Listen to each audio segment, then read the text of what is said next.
What led me to seek treatment at the Meadows was my daughter had a baby, and everything was coming up again. I started doing the same behaviors of isolating, depression, acting out in compulsive behaviors of different kinds. And I was watching my grandson, and I had a panic attack. And my daughter said, "Mom, you can't watch your grandson until you get help. You need some help. You're, doing A, B, and C again." When I first arrived at the Meadows in Wickenburg, I felt like a failure because I went into treatment on the exact day of my sobriety birthday from alcohol and substances for 5 years. I was 45, and I thought, I have been doing this thing for 5 years, and here I am in treatment, curled up in the nurses' quarters with my stuffed animal, crying, feeling like a failure, and because I was in treatment. I remember going to the dining hall, and I was crying over my salad. Everybody else had left because it was past lunchtime.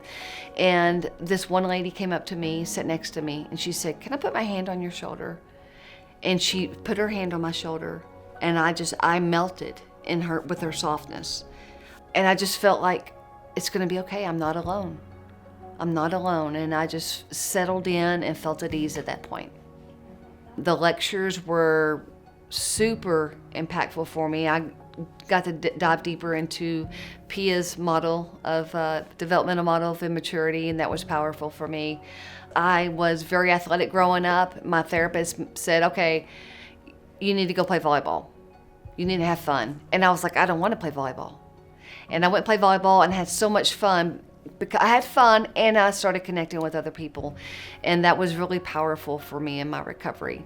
My therapist also said, "Rachel, the first thing to go through addiction is your spirituality, so it makes sense that would be one of the first things that needs to be reinstated." So I went and saw the spiritual advisor there and got connected with her, accountability, and it really connected me with my higher power again.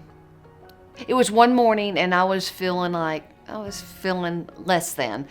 And we were doing check-ins at equine therapy, and she said, "What's going on?" I said, "I don't feel like I matter." And she said one thing that blew my mind and has stuck with me ever since. She said, "Rachel, you don't have to believe for it to be true."